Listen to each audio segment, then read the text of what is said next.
et pour d'autres, je crois, représentants, mais c'est surtout le CHSCT, de porter une alerte quand l'entreprise a une répercussion sanitaire ou environnementale très lourde.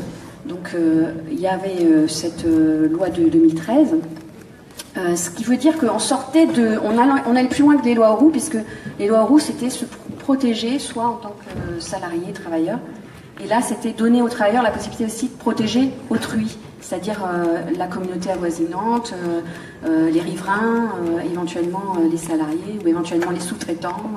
Donc c'était aller plus loin, puisque c'était pouvoir protéger aussi de son activité autrui. Donc ça, on a fait un gros progrès là-dessus.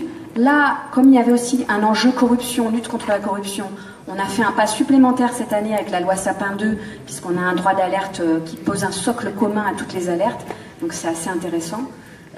Donc ça progresse. Il faut savoir que dans la loi travail aussi, la loi El Khomri, il y a un point aussi sur la partie le droit à l'information environnementale dans le rapport RSE, mais pas seulement. Les comités d'entreprise dans leur partie économique ont le droit d'exiger l'information environnementale, si mes souvenirs sont bons. Il faudra revoir un peu le détail de la loi travail, mais on a fait d'énormes avancées. Maintenant, il va falloir faire vivre ces nouveaux droits, c'est-à-dire s'en emparer. Il y a un enjeu, parce que par exemple, la question soulevée sur le CHSCT, elle me parle vraiment bien, parce qu'elle pose la question de qu'est-ce qu'on peut faire nous par rapport au handicap. Eh bien, c'est quand même beaucoup dans le rapport de force que ça se construit, on le sait. Hein. Si on a la capacité de peser soit par les élections professionnelles, soit parce qu'on a un nombre d'adhérents très important, on va pouvoir beaucoup mieux négocier avec l'employeur et effectivement imposer sa vue, voire imposer le dialogue social. Sur le handicap, il y a des accords de dialogue social. Et il y a des accords de dialogue social hyper intéressants aujourd'hui qui vont jusqu'à parler du maintien dans l'emploi des gens qui travaillent avec des maladies chroniques. Parce que le handicap, on ne l'a pas forcément à l'entrée dans l'entreprise. On l'acquiert aussi pendant sa vie de travail. Donc à un moment donné, on vit avec des maladies comme le diabète, comme le cancer, comme des questions comme l'asthme, etc. Il faut bien à un moment donné que l'entreprise ne rejette pas à la sortie des gens qui ont des problèmes de handicap. Donc il y a la question de l'accès à l'emploi des personnes handicapées, mais il y a aussi la question du maintien dans l'emploi, de l'adaptation des postes que tu as soulevés. Et je voudrais donner une expérience de l'ANACT. On peut travailler avec l'ANACT. Ça fait partie des partenariats que vous pouvez faire avec les réseaux des ARACT, des agences régionales en santé-travail. Parce que ils ont fait des expériences justement en milieu hospitalier, donc c'est exactement ton cas, d'une infirmière par exemple qui a une sclérose en plaques. Donc un jour elle tombe très malade, elle a une sclérose en plaques, mais elle ne veut pas arrêter de travailler. Donc elle va avoir un temps partiel, un temps aménagé, mais son métier nécessitait qu'elle travaille avec des malades en direct, et c'était un peu compliqué pour elle qui ne peut plus bien se déplacer. Il fallait qu'elle soit en posture assise, de continuer exactement les mêmes tâches. Donc on l'a changé de tâche, mais ce qui est extraordinaire, c'est les solidarités du collectif de travail qui se sont mis en place autour d'elle. Les gens, sachant qu'elle aimait son ancien métier, viennent tous les jours lui parler de la journée avec les patients, lui raconter ce qu'ils font, lui demander des conseils. Et c'est quand même elle qui distribue les médicaments aux patients. Donc elle se lève quand même une fois par jour pour donner les médicaments, etc. Donc il y a eu un travail du collectif qui a été fait, qui est formidable. Et ça, c'est le syndicalisme qui permet ça. Voilà. Il le permet soit par le dialogue social, soit aussi par parfois des pratiques syndicales qui sortent aussi de ce qui est formalisé. Hein. Mais voilà, c'est vraiment une action syndicale qui a permis ça. Et on peut se faire aider par les agences régionales pour l'amélioration des conditions de travail. Alors peut-être, avant de donner la parole à Eric pour poursuivre cette question du handicap, j'aurais voulu savoir si quelqu'un dans la salle avait une expérience justement de cette pratique de l'alerte environnementale dans une de vos entreprises. Est-ce que c'est quelque chose que vous avez pu déjà mettre en œuvre? Non, pas? Bon, alors on va passer à la question à la suite de la prise en charge du handicap. Alors, Sophie évoquait le maintien dans l'emploi, c'est quelque chose de fondamental, c'est vrai. Donc j'ai eu l'occasion de travailler pour Air Liquide, qui est souvent donc c'est une entreprise qui est souvent confrontée à des lieux, dans des espaces qui sont à haute teneur il n'y a pas que l'air liquide qui circule, il y a aussi des gaz très toxiques, notamment chez SP Electronics à Grenoble. J'ai travaillé sur un cas justement de sclérose en plaques et on a fait tout un boulot où ce type qui aurait dû être externalisé est sorti du circuit de l'entreprise avec compensation économique, puisque c'est une entreprise qui se porte bien. Le but, c'était justement de le conserver, de maintenir dans l'emploi. Et finalement, ce type, qui était un expert sur justement les problématiques de sécurité, a été placé au cœur de l'équipe. Tous ses collègues, 8 collègues, ont décidé de prendre en charge une partie de son travail lorsqu'il était absent. Parce que ça, pour un employeur, c'est le pire, ces maladies à longue échelle. C'est-à-dire, on ne sait pas quand les personnes sont là, quand elles ne sont pas là, on ne peut rien prévoir, on peut rien. Donc c'est l'équipe qui gérait ce timing. Et lui travaillait aussi de chez lui, parfois. Et donc, comme la sclérose en plaques, c'est un exemple intéressant parce que c'est tragique, mais la mise en place de la maladie se fait. Alors, il y a plusieurs. La durée est variable en fonction des individus, mais on a des années pour s'organiser. Et donc, ils ont pris ces années pour s'organiser, le mettre au cœur du système, et plutôt que l'externaliser, c'était lui le chef d'orchestre en fait de toutes ces problématiques de perspective, de réflexion sur des améliorations liées à la sécurité des transports de gaz rares et dangereux. C'est un travail qui a été fait avec la direction de l'entreprise, bien sûr. Les instances représentatives, notamment le CHSCT ou l'EDP, et puis voilà, les salariés, c'est un travail collectif. C'est un travail, évidemment, donc tout ça pour revenir à ton expérience hospitalière, j'oublie pas ton cas précis que je connais pas encore, mais tout ça pour dire quoi? Si on veut aboutir à quelque chose de très concret et très efficace, le thème du handicap est fondamental. Même il y a beaucoup de gens qui travaillent sur les problématiques du handicap qui n'y croient pas, en fait, vraiment. Moi, je suis persuadé que c'est un sujet, mais essentiel, qui répond à la fois à votre question sur les nouvelles technologies. Parce que si on n'assume pas cette notion de fragilité, on est foutu.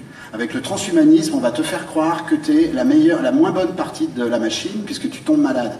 Mais c'est quand même nous qui sommes jusque-là les maîtres quand même des objets et du système technique qu'on a mis en place depuis l'origine de l'Homo sapiens. Donc le thème du handicap, c'est remettre au cœur, et c'est valable aussi pour l'hôpital. Alors l'hôpital, c'est encore plus évident puisqu'on traite des gens qui sont en souffrance, qui sont ponctuellement handicapés dans leur vie. Donc on vient en aide. Et on n'est même pas fichu en interne de travailler sur cette problématique-là. C'est à mourir de rire. Donc soit, bien sûr que l'orientation syndicale est nécessaire, mais il faut être subtil, il faut agir à plein de niveaux différents. Et lorsqu'on a, et c'était le cas d'Air Liquide, une direction générale qui a compris que c'était un enjeu aussi de management, parce qu'un manager qui manage des personnes handicapées est capable de régler tous les problèmes autres, le reste c'est du gâteau. Quand on a une direction qui est d'un seul coup réellement sensibilisée, quand on a une équipe qui traite spécifiquement du problème du handicap, parce qu'il faut des gens dédiés sur ces questions-là, parce que c'est très complexe, on peut intervenir à différents niveaux, et je pense en effet que les syndicats, et c'était le cas chez Air Liquide, étaient des acteurs. Alors certains, je balancerai les noms après, certains étaient des vrais acteurs, des vrais rouages pour faire avancer les choses, et d'autres syndicats utilisaient le thème du handicap pour faire peser des négociations sur d'autres considérations, et jouaient justement la carte du politique finalement, et pas du social, et de la construction du social. Moi je suis pas, je suis anthropologue, hein. Je suis pas là pour dire que les gens ont raison ou pas, mais je vois bien ce qui fonctionne dans le social. Donc ce thème du handicap, cette mobilisation qu'on peut obtenir à différents niveaux, ça demande beaucoup d'innovation. Chaque site a sa spécificité aussi dans cette identité de sa culture. C'est là qu'il faut voir un peu qu'est-ce qui fait référence, quelles sont les valeurs. Et l'hôpital, moi je l'observe bien, dans les années 90, j'ai vu comment on a bousillé les entreprises. J'étais dedans, on a bousillé les entreprises pour justifier le fait de les externaliser. On a le même problème de l'hôpital, je le dis depuis 2005, on a le même problème dans les EHPAD. Je restais 6 mois dans un EHPAD, donc je peux en parler. On a le même problème et on ne sait toujours pas régler cette souffrance en fait qui vient miner des gens qui sont censés aider les autres. Donc c'est un vrai bon sujet essentiel pour travailler, même si je suis d'accord avec toutes ces problématiques, justement en disant que l'entreprise, que ce soit l'hôpital ou d'autres secteurs, la poste ou autres, on est forcément en lien avec la nation, avec d'autres représentations. Il y a un emboîtement finalement de représentation qui fait que notre identité passe au fil d'une journée d'un espace à un autre. Donc il y a des valeurs communes et des valeurs spécifiques. Voilà. Pour répondre à cette question de nouvelles technologies en une seconde. Oui, rajouter un tout petit point, c'est qu'effectivement, cette question du handicap, moi, ça me renvoie aussi à la question de la gestion du vieillissement, de la prise en charge du vieillissement dans les entreprises aussi, qui est un sujet essentiel aussi qu'on croise souvent. Oui. Alors, sur les nouvelles technologies, donc un mot, et puis ensuite Gabriel interviendra. Les nouvelles technologies, ça aussi, c'est quelque chose. J'ai observé l'introduction de robots d'accompagnement dans les maisons de retraite. C'était mon obsession il y a 3 ans, que ça soit Paro, que ça soit Néo. Il y a en ce moment une grande tendance de dire, en effet, un robot coûte à peu près 8 000 € et valable, fonctionne pendant 3 ans. Donc, vous calculez le prix d'une AMP, assistante médico-psychologique. Forcément, la tendance sera de remplacer les hommes par des machines qui vont accompagner les gens, notamment dans la fin de vie. Donc ça, c'est vraiment, il faut être vigilant sur tous ces espaces de gériatrie et autres. Et ça, c'est le côté obscur des nouvelles technologies. Après, que le téléphone me dise que mon train qui va m'emmener après est en retard, ça c'est plutôt bien, ça permet de s'organiser. Ou de faire des enregistrements comme j'ai pu le faire hier avec vous. Donc la technologie, elle est ni bien ni mauvaise, elle est juste qu'on en fera. Et là, on a un vrai problème démocratique. Jusqu'où on va aller sur ces problèmes d'évolution de la technologie, à quel moment elle va nous dépasser, et est-ce qu'il y a un espace démocratique justement pour dire, attendez, stop, laissons-nous nous adapter collectivement sur ces nouvelles avancées et sur cette croyance qu'a Google, par exemple, de supprimer la mort. Il y a des gens qui parlent de la mort en 2030. Donc on est sur des... C'est plus la science-fiction, on est sur des considérations où l'homme devient une espèce qu'il faut transformer. Ça interroge. Et là, je ne sais pas s'il y a un espace démocratique pour réfléchir à ces questions-là. Alors effectivement, c'est en plus sur la question de l'introduction des nouvelles technologies à la Poste, on est en plus, là vous citez un environnement qui est en perpétuelle réorganisation depuis plus d'une vingtaine d'années, avec ses objectifs de modernisation, et donc ça prend, cette question d'entreprise digitale, une dimension très particulière. Oui, je vais répondre peut-être à la question sur les nouvelles technologies, mais avant cela, ce que je voudrais vous dire, c'est qu'il faut évidemment se saisir de tous les leviers possibles, c'est très clair. Donc la responsabilité sociale et environnementale est un levier sur lequel on peut agir.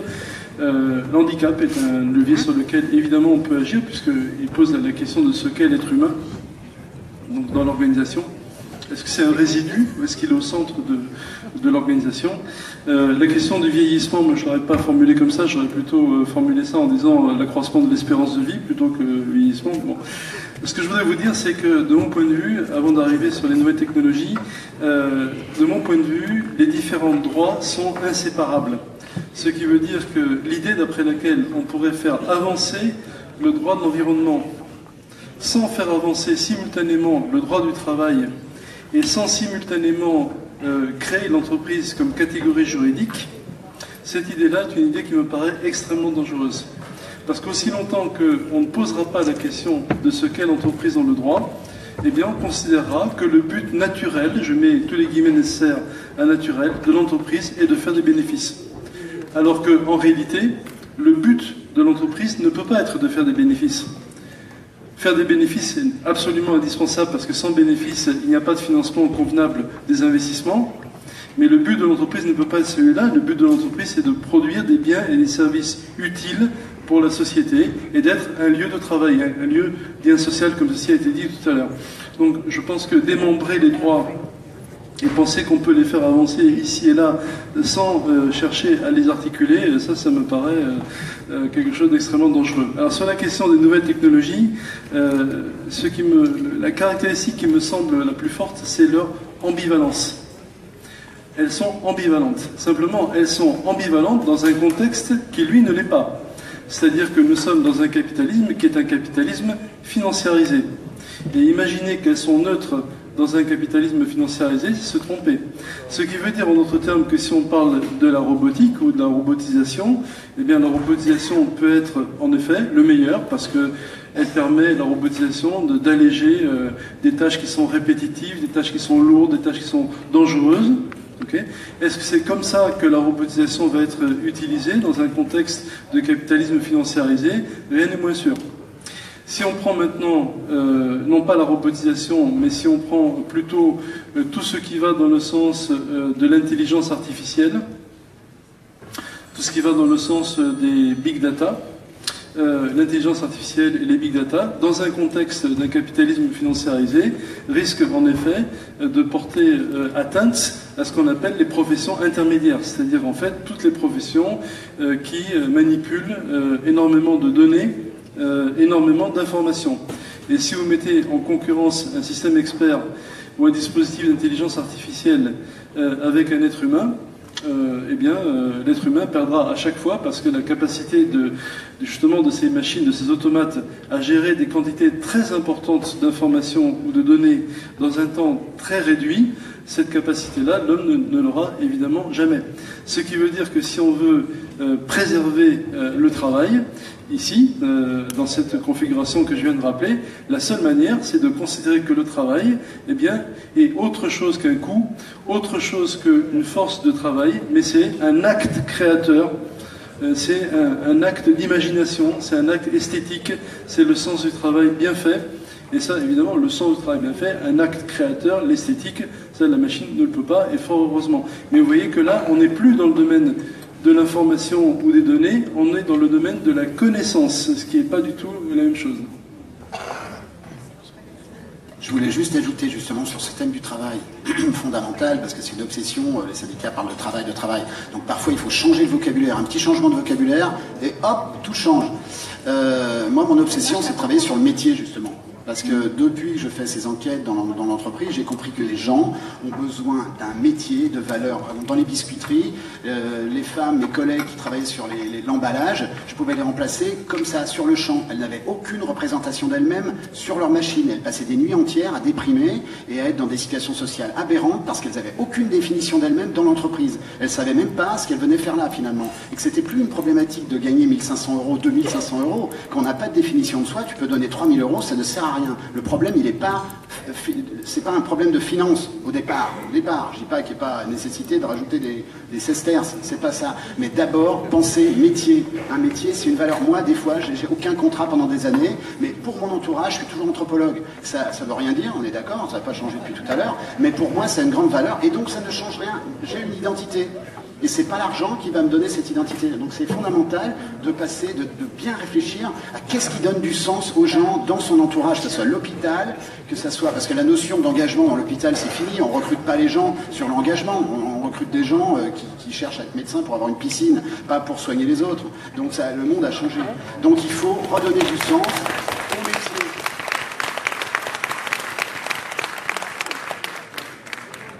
S'il vous plaît. Oui. Oui, merci. Allez-y. Bonjour, Catherine David au Caterco 34. Donc, je voulais revenir sur l'handicap. C'est la reconnaissance de l'handicap au niveau des entreprises et collectivités est encore très difficile. Quand on voit qu'on a des agents ou des salariés qui ne veulent pas se déclarer travailleurs handicapés parce qu'ils voient la souffrance de ceux qui se sont déclarés. Pardon, excusez-moi. Quand ils voient la souffrance de ceux qui se sont déclarés et les reclassements professionnels, qu'on met des agents sur des postes sans formation et que du coup, de leur handicap, ils en souffrent. Donc, vous avez montré un exemple qui ferait rêver tout le monde, mais ce n'est pas le cas partout. Merci beaucoup pour votre question. C'est chargé d'émotions. On sent que c'est un sujet qui a effectivement été vécu. Est-ce que vous voulez réagir à ça ?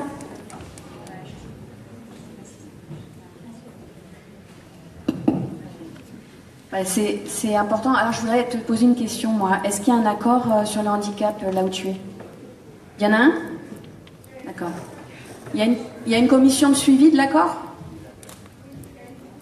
Et elle se réunit, cette commission de suivi, pour ajuster la mise en œuvre, pour l'adapter ? Elle se réunit, mais on se demande pourquoi. Parce que, voilà, ils font un peu ce qu'ils veulent. Quand vous voyez qu'un poste aménagé, je vous le dis parce que ça me concerne aussi. Oui, j'imagine. Mais 2 ans et demi pour être aménagé, donc c'est une honte. Voilà. Il y a un travail, alors est-ce qu'il y a un travail de la section avec éventuellement l'inspection du travail, avec d'autres moyens de pression sur l'employeur ? Oui, nous, là, au niveau de notre section, on se bat, on se rapproche de la médecine du travail, mais ils nous ont fait démissionner nos médecins du travail. On n'en a plus un seul. Donc ils n'ont pas le droit à la parole non plus. Donc c'est pour ça que... Parce qu'ils se sont battus pour des agents qui étaient handicapés. Et du coup, c'est... Voilà, je veux dire, c'est encore très difficile. Ouais, c'est un sujet qui est très très compliqué, c'est vrai. Il y a peut-être moyen aussi, est-ce que par exemple l'agence régionale pour l'amélioration des conditions de travail, est-ce que vous êtes allé la voir par exemple pour parler de ce cas? Alors, je ne pourrais pas répondre à la question, je ne sais pas. Alors, il y a peut-être d'autres leviers encore à essayer. Je ne sais pas si vous avez la possibilité d'agir aussi en intersyndical ou pas dans votre entreprise, ou c'est compliqué les relations? Non, on peut réagir en intersyndical, oui, bien sûr. Parce que ça peut être aussi le cas, ça peut être aussi un moyen de pression. Moi, ce que je voulais pour finir et un peu conclure, c'est que on a parlé des différents niveaux. Il faut vraiment redonner du sens au travail et que les gens se sentent de plus en plus respectés dans le travail. Parce que il faut vraiment savoir que c'était ce que voulaient les lois Auroux. Donc vous vous rendez compte, c'était il y a 30 ans les lois Auroux. Donc il faut qu'on continue, il ne faut pas qu'on perde ces acquis-là, il faut même aller plus loin. Donc des droits nouveaux, il y en a. On vient d'en négocier pas mal, mais il faut d'abord s'informer de ces droits nouveaux pour les faire vivre, les appliquer, les demander à les appliquer. Mais après, je sais que il y a qu'à Faucon. Dans chaque configuration d'équipe et d'entreprise et d'établissement, c'est compliqué. Il y a une donne très différente. Ce qu'il y a, c'est qu'on peut faire jouer aussi l'articulation des niveaux de négociation. Quand on n'y arrive pas à un endroit, on s'appuie sur le réseau syndical, sur le syndicat, sur l'union régionale, sur la fédération, pour faire équipe et adopter une stratégie syndicale. Une stratégie syndicale qui peut prendre du temps, qui peut être sur du moyen ou du long terme, mais je crois qu'il faut se construire à plusieurs niveaux, avec aussi des fois des partenaires associatifs, des gens en dehors de l'établissement, ou des institutionnels en dehors de l'établissement. Et puis surtout, là où par exemple il y a de la responsabilité sociale de l'entreprise affichée, entre guillemets, avec un rapport RSE pour les grandes boîtes, là c'est important que l'équipe syndicale puisse aussi faire le lien entre les accords qu'elle passe et le discours patronal. Parce que finalement la RSE restera de la communication si on laisse faire.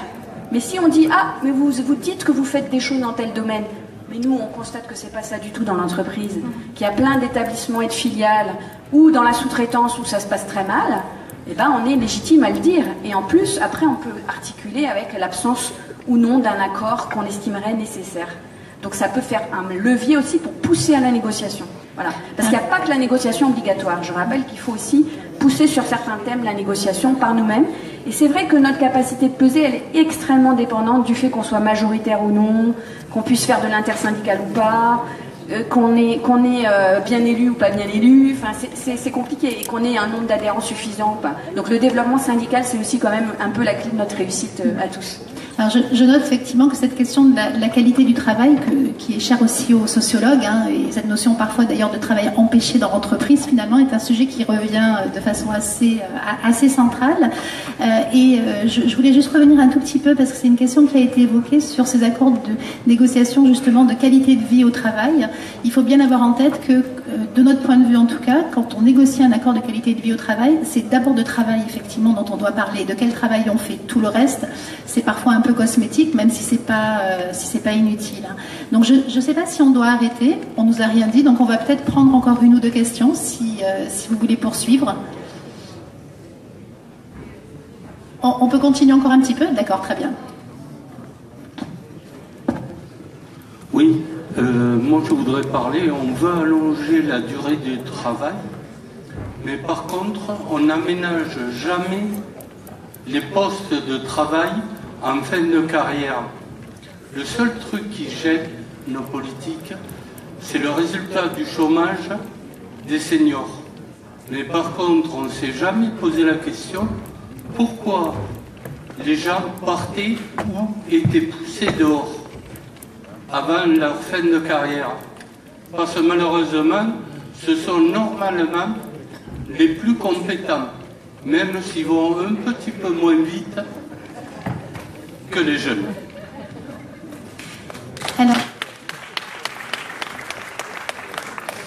Effectivement, c'est un vrai sujet. Et alors, je relèverai que tout à l'heure, moi, j'ai rebondi en parlant du vieillissement et Gabrielle Coletti m'a reprise en disant, en fait, il faut plutôt parler de la gestion de l'accroissement de la durée de vie. Et je crois qu'on a tout intérêt dans les entreprises, en fait, à reprendre cette formulation qui est effectivement beaucoup plus positive parce que vous avez raison, souvent, la compétence, elle est effectivement chez les plus anciens, même si effectivement, ils doivent développer des marges de manœuvre autres pour pouvoir continuer à faire face à leur activité. Donc, je ne sais pas lequel d'entre vous, peut-être Eric ou Gabrielle, voulait réagir à ça? Non, c'est juste un mot. Hein. Pourquoi les personnes qui détiennent le plus de compétences sont-elles poussées dehors? Tout simplement parce que la vision, la représentation dominante du travail, c'est pas les compétences, c'est pas la reconnaissance des compétences. La représentation dominante de ce qu'est le travail, c'est un coût. Et c'est un coût qu'il faut réduire de toutes les manières possibles. C'est ça la représentation dominante du travail. Alors évidemment, le problème pour les entreprises, c'est que c'est antinomique avec un autre objectif qu'elles se fixent, qui est innover. Et là, ça devient compliqué pour elles parce que ça devient en quelque sorte schizophrénique, puisque on va simultanément considérer que les salariés doivent s'impliquer, parce que qui innove, ce ne sont pas les machines qui innovent, ce sont les êtres humains qui innovent. Donc on va enjoindre aux salariés, c'est une injonction, il faut que vous innoviez, il faut que vous vous impliquiez, il faut que vous trouviez des solutions nouvelles, mais dans le même temps, vous êtes un coût et il faut réduire les coûts. Donc là, il y a évidemment une contradiction qui est une contradiction totale. Mais la représentation dominante aujourd'hui du travail, je répète, ce n'est pas les compétences, ce n'est malheureusement pas la reconnaissance du métier, c'est le travail est un coût qu'il faut réduire, les droits du travail sont des obstacles à la flexibilité, et les cotisations sociales sont ce qu'on appelle des charges. Et quand vous dites charge, eh bien, la messe est dite, parce qu'une charge, on ne peut que vouloir l'alléger, par définition. Alors moi je vais faire juste un commentaire parce que ce qu'il vient de dire c'est essentiel. C'est cette vision-là qu'il faut changer du travail pour redonner du sens au travail et il faut se battre à tous les niveaux. Et il faut se battre parce que finalement le travail c'est qu'un coût, entre guillemets, c'est complètement faire l'inverse de ce qu'il faudrait prendre en considération pour construire un nouveau modèle de développement. Ce que ne veulent pas voir les chefs d'entreprise et les entreprises financiarisées, où justement il n'y a pas vraiment de chefs d'entreprise, il y a surtout des détenteurs de parts de l'entreprise, c'est ce que cette logique financière a poussé au maximum, c'est l'absence de regard sur le coût de l'inaction, les coûts cachés, qui sont toujours payés par quelqu'un à l'arrivée. En général, c'est la société et c'est notre système de protection sociale. Je prends un exemple, la qualité de l'air. Si on ne fait rien, nous, syndicalement, pour pousser des entreprises à faire des plans de déplacement durables, qui ont des impacts pour le pouvoir d'achat des salariés, c'est-à-dire faire baisser, rendre accessibles ces transports aussi. Si on ne fait pas plus que ce qu'on fait aujourd'hui, eh ben on passe à côté d'un énorme sujet qui font qu'on a moins de grains à moudre dans la négociation salariale. Pourquoi ? Parce que 30 milliards d'euros par an pour le coût sanitaire, rien que du diesel, c'est-à-dire le trafic routier, mauvaise qualité de l'air. 40 000 morts par an, plus que l'amiante. C'est un coût caché.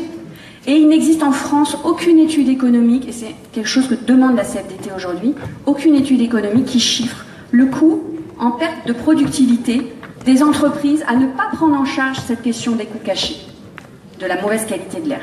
Et si on prenait la mauvaise qualité de l'air dans son ensemble, c'est-à-dire pas seulement le trafic routier, on irait jusqu'à 90 milliards perdus par an. Donc le modèle de production et de consommation actuel n'est pas soutenable.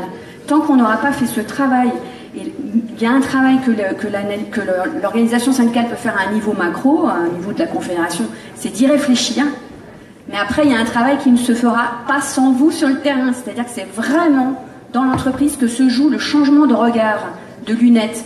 Dire à l'employeur, mais ce que tu fais pas là, c'est de l'argent perdu, parce que les gens vont être en maladie de toute façon. Les gens vont être en maladie, l'asthme est en train de faire un pic dans notre société incroyable. C'est un enjeu d'égalité homme-femme. Je veux dire, qui c'est qui prend les enfants les congés pour enfants malades? C'est toujours les femmes. Donc ça veut dire qu'on marginalise aussi quelque part la position des femmes, on l'affaiblit en ne prenant pas en compte un sujet aussi important que la mauvaise qualité de l'air. Voilà, c'est aussi bête que ça. Je vais vous dire un truc. On a obtenu, juste une dernière fois, parce que c'est une référence juridique, on a obtenu qu'il y ait une prise en charge des transports, la prime transport. On l'a obtenue en 2014. Voilà. Est-ce que tout le monde est au courant qu'il y a des prises en charge de primes de transport? Qu'il y a une prime de transport. Pour une prime carburant, voilà. Il y a aussi la prise en charge de 50% du titre de transport. Est-ce que ce droit aujourd'hui est suffisant? Est-ce qu'il est régulièrement réévalué? Le coût de la vie, il continue de progresser. Est-ce que ces primes-là, est-ce qu'elles progressent? Ben non, elles n'ont pas bougé. On est toujours au même montant depuis que ça a été créé. Ce sont des sujets dont le syndicalisme peut s'emparer. Et c'est des sujets très concrets.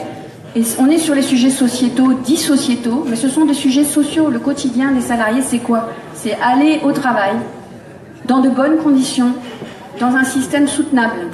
Voilà. Parce que sinon, on le paye tous et on a moins de grains à moudre pour la revendication salariale. Alors vraiment, le mot de la fin. Le mot de ma fin. Première chose, évidemment qu'il faut être ultra concret et que c'est important de travailler sur ces questions qui paraissent lointaines et qui sont fondamentales pour l'entreprise. Deuxième chose, par contre, il faut bien repenser la démocratie, parce que si on prend la démocratie athénienne, c'était quand même 6 000 hommes libres et 60 000 esclaves. Donc là, on a l'Occident qui se gave et puis les copains qui rament derrière avec les poubelles et tous les soucis. Donc il faudra peut-être réévaluer aussi notre problématique, mais d'une façon assez planétaire. Donc ne pas oublier que notre consommation a forcément un impact sur l'intégralité de la planète. Et arrêtons de mépriser aussi les peuples autochtones qui ont décidé de vivre complètement autrement et dans un rapport différent à la nature qui est complètement respectable. Voilà. Merci à vous tous et à très bientôt. Merci beaucoup, on va rendre la parole. Merci à vous.